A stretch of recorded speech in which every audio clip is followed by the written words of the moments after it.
It was a fine September night. A thin white moon rose over the valley. Peter, 11 years old, did not see the moon. He did not feel the cool September breeze blow into the kitchen, for his thoughts were fixed on a red and black blanket on the kitchen table. The blanket was a gift from his dad to his granddad, a going-away gift. They said that Granddad was going away. That's what they called it, going away. Peter had not really believed his dad would send Granddad away. But now, there it was, the going-away gift. Dad had bought it that very morning. And this was the last evening he and his granddad would have with each other. Together the old man and the young boy washed the supper dishes. Dad had gone out with that woman he was to marry. He would not be back for some time. When the dishes were finished, the old man and the boy went outside and sat under the moon. "I'll get my harmonica and play for you," the old man said. "I'll play some of the old tunes." But instead of the harmonica, he brought out the blanket. It was a big double blanket. "Now isn't that a fine blanket?" said the old man, smoothing it over his knees. "And isn't your father a kind man to be giving the old man a blanket like this to go away with? It cost something, it did. Look at the wool in it. And warm it will be these cold winter nights to come. There will be no other blanket like it up there." It was like Granddad to be saying that. He was trying to make it easier. Ever since they had talked about going away, Granddad had said it was his idea. Imagine leaving a warm house and friends to go to that building, that government place where he would be with so many other old fellows, having the best of everything. But Peter had not really believed Dad would do it, until this night, when he brought home the blanket. "Oh, yes, it's a fine blanket," Peter said, and got up and went into the house. He wasn't the kind to cry, and besides, he was too old for that. He had just gone in to get Granddad's harmonica. The blanket dropped to the floor as the old man took the harmonica. It was the last night they would have together. Neither the old man nor the young boy had to say a word. Granddad played a few notes and then said, "You'll remember this one." The thin moon was high overhead, and the gentle breeze blew down the valley. The last time, Peter thought. He would never hear Granddad play again. It was well that Dad was moving to a new house, away from here. He did not want to sit here outside on fine evenings under a white moon with Granddad gone. The music ended, and the two sat for a few minutes in silence. Then Granddad spoke. "Here is something happier." Peter sat and looked out over the valley. Dad would marry that girl. Yes, that girl who had kissed him and who had said she would try to be a good mother to him and all that. The tune stopped suddenly, and Granddad said, "It's a poor tune, except to be dancing to." And then, "It's a fine girl your father's going to marry. He will feel young again with a pretty wife like that." And what would an old fellow like me do around the house, getting in the way? An old fool with all the talk about backaches and pains.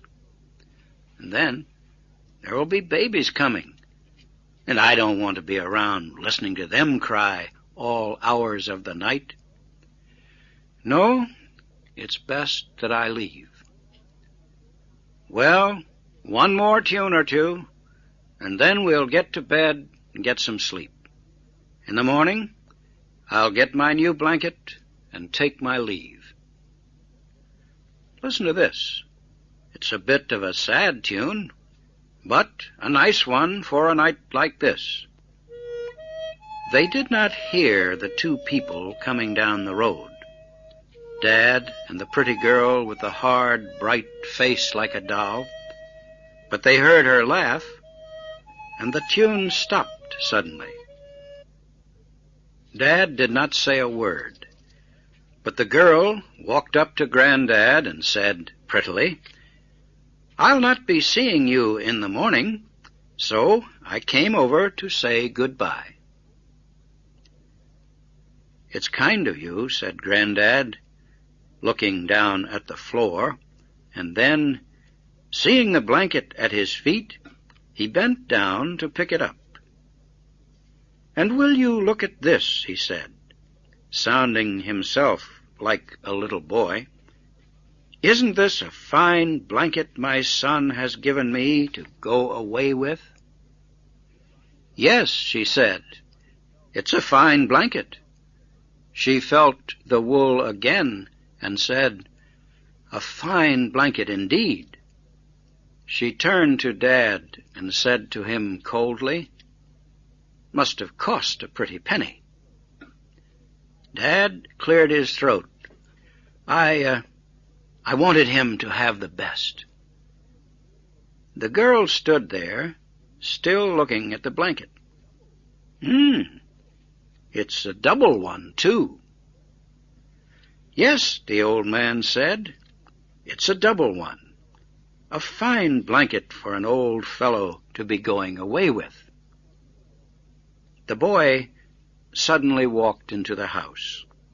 He could hear the girl still talking about the expensive blanket. He heard his dad get angry in his slow way. And now she was leaving. As Peter came out, the girl turned and called back, "No matter what you say, he doesn't need a double blanket." Dad looked at her with a funny look in his eye. "She is right, Dad," the boy said. "Granddad doesn't need a double blanket. Here, Dad," and he held out a pair of scissors. "Cut it, Dad. Cut the blanket in two."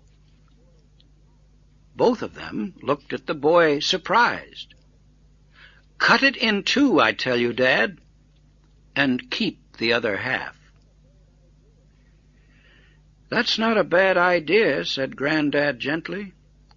"I don't need such a big blanket." "Yes," the boy said.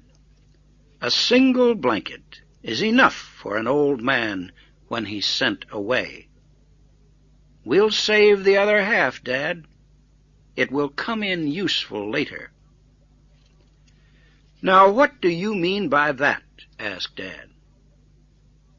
"I mean," said the boy slowly, "that I'll give it to you, Dad, when you're old, and I'm sending you away." There was a big silence, and then Dad went over to Granddad and stood before him, not saying a word. But Granddad understood, for he put out his hand and laid it on Dad's shoulder. Peter was watching them, and he heard Granddad whisper softly, "It's all right, son. I knew you didn't mean it." And then Peter cried. But it didn't matter, because all three were crying together. The story you just heard, The Blanket, is one of the oldest and most widespread stories in the world. The author of the American version, Floyd Dell, said that he first heard it in New York, where it was told to him as an actual happening. However, when he wrote it down and published it, he began receiving letters saying the story had been told in Ireland, in China, Greece, and other countries. And so Mr. Dell did some research on the story. He learned that his version is much like the medieval French version. The Persian version was called the divided horsecloth.